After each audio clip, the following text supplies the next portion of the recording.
Hi everyone, Zeddy here again today with a brand new video. We continue our review series of Madness of the Darkmoon Faire, and today we are taking a look at Hunter. We're reviewing again both Standard and Wild on a 5-star basis. 5 stars being, absolutely meta-defining, insane card in a ton of decks. 1 star just being unplayable garbage you just don't want to put in your deck. And right now, Hunter in Standard is very face-based. You have like Face Hunter and Highlander Face Hunter, the most popular decks. There's also like Dragon Hunter, but for the most part, that's it. Wild Hunter is just basically non-existent. You have like Highlander Hunter, there's a couple of like Even Hunter list, and maybe Secret Hunter to an extent, but overall, Hunter's just very unpopular in Wild, and has been pretty weak for quite a few sets. So let's take a look at what these new cards could do for both formats. So starting off first with Mystery Winner. It's a 1-mana 1/1 minion, Battlecry, Discover a Secret, and that is a very powerful effect. A 1-mana 1/1 that usually it like will add a random card to your hand, where there'd be like Swashbuckler, Web Spinner, whatever. But no, this one actually gives you the flexibility of discovering a secret, and that can be very powerful. You can see what matchup you're in, like maybe Snake Trap's the best, maybe Freezing Trap's the best, and you'll have a good chance of getting a certain secret. And with all the secret synergies we're seeing in this expansion, both neutral and class options, that's just going to be very powerful. This card is like an auto-include in most Hunter decks, even if it's not secret-based. Just getting a secret for free, basically, while generating a 1/1 token is very good. You used to play a spell for this effect. You didn't get a body with it, so yeah, really strong card in Standard. I'm going to give this a 5. I see this being basically an auto-include in every Hunter deck until it rotates, because, like, why would you not put it in there? In Wild, like I said, Hunter's in a rough spot, but Secret Hunter has a lot of good stuff to do in Wild, and there's a lot of stuff that's going to make Secret Hunter maybe come back and be a good deck in Wild, and I mean, this card's going to be in it 100%. I'm going to give it a 4 in Wild. If that deck is popping back up, this card is going to be there. It's just a really powerful card. Next, we have Dancing Cobra. This is a 2-mana 1/5 beast. So, pretty crazy stats in terms of sticking around, and if you corrupt it, you gain Poisonous. So, you play a 3-drop, then you slam this down as a 2-mana 1/5 Poisonous, which is, it's annoying. It's a very annoying minion. Do you play this in your Hunter deck? I don't see why. Like, you have cards like Houndmaster, and you can play, like, the Infested card and buff it up and all that stuff, and it's, somewhat resilient. It's just, you're likely going to be playing Secrets on 2. You're going to be playing a Face Stalker on 2, or, like, a Tour Guide Face Stalker. I just don't see it. It's not particularly bad. I don't think you even really care about playing this Corrupt, because an off-curve 2-mana 1/5, even if it's Poisonous, just doesn't seem worth it. I'm leaning towards it's just not that remarkable, and I'm going to give it a 2 for that reason, even with, like, potential hand buff synergies with the spell, or, like, there's a couple of hand buff stuff. I just don't see it. I'll give it a 2 in Standard, and in Wild, I don't think you're ever playing this card in any deck. I'm going to give it a 1. It just, yeah, what are you doing in Wild with this? I cannot see it at all. Next, we have Open the Cages. This is the new Hunter secret. Again, a lot of secret stuff going on this set. And when your turn starts, if you control 2 minions, summon an animal companion. So you'll get Huffer, right? It's always Huffer, but yeah, it'll be random, either Huffer, Misha, or Leok, and you get it for 2 mana, and that's 3 mana worth of value. And a lot of the aggressive Hunter decks, whether it be Face Hunter, Secret Hunter, any of these decks, they're likely going to have 2 minions. It's a very good chance. Like, you have Whirlpool Tinger, you have cards like that can go wide, and in Wild you have Alley Cat, and a lot of different ways to activate it. You have the spell stones, you have different synergies. It's just very likely to go off, and Animal Companion is just a very good card, a very good effect, and you can cheat it out for 2 mana. That's really strong. And it is important to note, it's at the start, when your turn starts, you'll summon it. So only Huffer will be able to immediately go face. All the other minions will have summoning sickness, so I think this secret's very strong. I could see it being run. Hunter's just good at having more than 2 minions. There's just a lot of spells or minions that just let you go wide. I'm going to give this a 4 for Standard. In Wild, man, there's better secrets to play. Like, you have Cat Trick, you have Wandering Monster. I'd argue are both better than this. You have Freezing Trap, I think, is a bit better than this. Do you run Open the Cages as well in there? I don't know, maybe. I'm going to give it a 3 in Wild. It's probably good enough to run in that secret deck, but at the same time, maybe not. But you have other ways of cheating out with like a Mad Scientist that can make it a little bit easier. I'm not sure, but I'll give it a 3. I think it could see a little bit of play. Next, we have Trampling Rhino. This is a 5-mana 5/5 beast with Rush, so near premium stats with upside, and after this attacks and kills a minion, excess damage hits the enemy hero. So this is going to be a mark card. He's going to OTK his opponent with a Trampling Rhino. You're going to see that. It's going to be sick. Is this a realistic ladder card? It's close. I mean, it's a 5-mana 5/5 Rush. That's pretty good. It's like Militia Commander that doesn't lose the attack, right? But I think Hunter doesn't care enough about this type of thing. You do have, like, you know, hand buff stuff. You can tutor this with your draw. You can tutor this with your 4/1, your Diving Griffin, whatever it's called. There's some potential for it. I just think it's just fringe enough that Trampling Rhino Standard doesn't make the cut in that 5 spot. It's a little too expensive, and the excess damage is probably not relevant enough. So I'm going to give it a 2. It's close, though. It's close. And while we'll give it a 2 as well, there's also more hand buff potential there. But again, it's a little bit too slow, I think, in both formats. Doesn't quite make the cut, but again, not a bad card by any means. Next, we have Jewel of Nzoth. This is an 8-mana Hunter spell. Summon 3 friendly Death Rattle minions that died this game. So right now, in Standard, there are not a lot of good Death Rattles available to Hunter. The class-specific ones are like Oblivitron, Ursatron. You have the new 8-drop tank we'll get to. None of them are particularly great. None of them are particularly impactful when you resummon them. You have a couple of like neutral Death Rattles that are alright, but overall this card is just super underwhelming in Standard. There's just nothing really worth doing with Death Rattles in Hunter, like right now.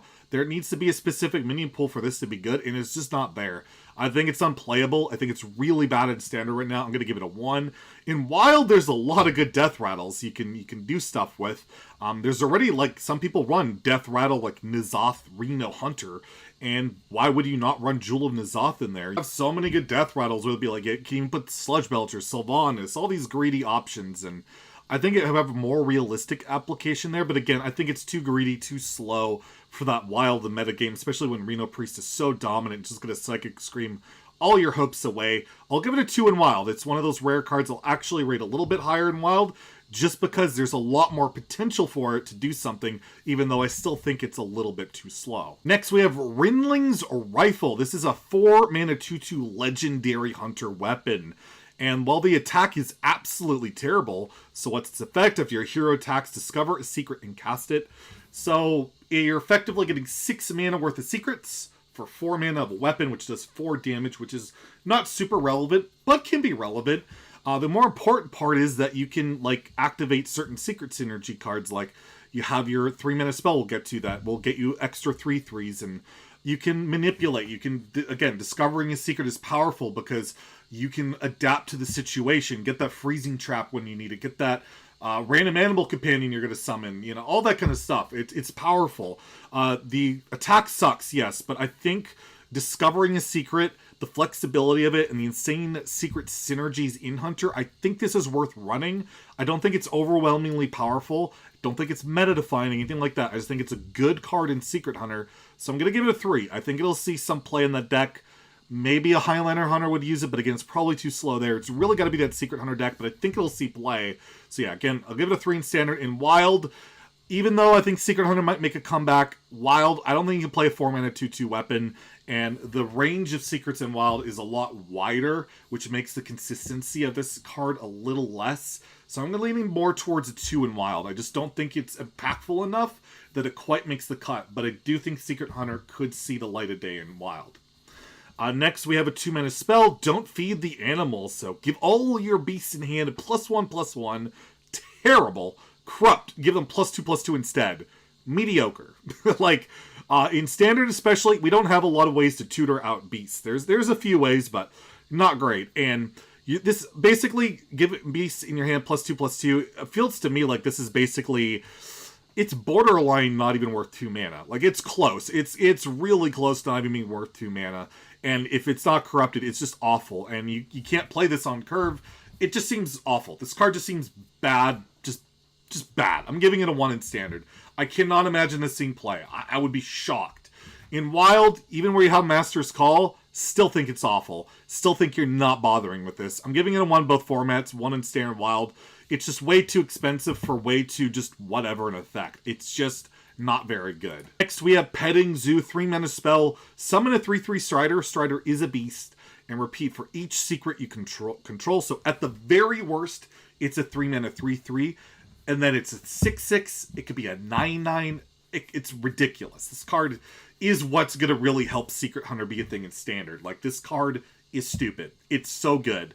Just, it's Spellstone. It's 1 Spellstone with 1 secret. And it can get way crazier. And again, you have the weapon. You can discover secrets. You can do all sorts of stuff. And the interesting thing is, with the new secret, with the Animal Companion, you can make sure you just don't have more than 1 minion. And this is going to be active. You play it. If they don't remove that, then you get an Animal Companion. It just gets out of control. This card's really strong. It's going to be the centerpiece of why Secret Hunter will be a good deck in Standard. So I'm going to give it a 5. I think it's a meta-defining type of card that's going to be why this deck is good. And if it flops, then yeah, it's not going to be as good as I think. But I think that this archetype can certainly work because the early game in Hunter is just really strong right now. And this just really, really pushes it above and beyond. In Wild, I'm going to give it a 4. Mainly because if Secret Hunter's coming back, I think this is going to be in there. You have the Spellstones, don't forget, they got reverted back to 5 mana. You have other ways of getting secrets out, like Mad Scientist. There's a lot of good stuff you can do. And yeah, I just don't think Secret Hunter will be as meta-defining or warping or anything like that in Wild. I think it's just going to be a playable deck. I don't think it's going to be like top tier. So I'm giving it a 4, but it's a really powerful card in both formats. Next, we have Darkmoon Tonk. 7 mana, 8/5 mech, death rattle, fire 4 missiles at random enemies. They deal 2 damage each, so it's 8 damage. This is 7 mana, it's an 8/5. It's way too slow in Standard, or especially in Wild, but even in Standard, I can't see this. Even with the synergy the card will look at where you can cheat it out and get it to go face and kill it and deal damage. It's too fringe, too niche, too build around. I just can't see it. It's like the only kind of okay-ish death rattle in Hunter and Standard, and it's just really not that good. Even with the Oblivitron, at least Oblivitron finally has something to do. It's just not really worth doing. I'm giving this a 1 in Standard and absolutely a 1 in Wild. I can't see this scene play. But it's an okay arena card, probably. Now we have Maxima Blastenheimer, 6 mana 4/4 battle card. Summon a minion from your deck if it attacks the enemy hero and dies. So this is the card that can kind of work with it. Again, 6 mana 4/4 is bad, but you could cheat out maybe something big and go face, or a death rattle and it goes face and it dies, but there's just not the support for this in Standard right now. I keep sounding like a broken record here, but in terms of the death rattle part, there's no support. So are you running this in an aggressive deck to cheat out a minion to go face? If you're playing an aggressive deck, most of your minions are going to be pretty, like, small and understated, and you're going to go play 6 mana. It's going to be like a Nightblade. Like, really, it's going to be Nightblade for 6 mana. Is that worth it? No. Like, it's got to deal like 5, 6, 7 damage or have like a death rattle effect to go with it. I think this card could be good at some point, but in Standard, I can't see it right now. I got to give it the same as the Tonk. I'm going to give it a 1 in Standard. In Wild, there's more potential. You could play like a big deck, like only run big stuff and like play a big spell package as well to make Maxima, like just nail the opponent and then you do stuff with a lot of cool death rattles. So there's more potential in Wild for this card again, so I'm going to give it a 2. I think that archetype is way too slow for the super aggressive metagame in Wild, but there's more potential again for like a big death rattle-ish deck. So again, I'll give it a 2 for Wild, but again, it's just not really there yet, especially in Standard. That's all the Hunter card reviews. Make sure to check into the next video for the next review. If you like the video, please like and subscribe. Have a great day. Stay salty, my friends.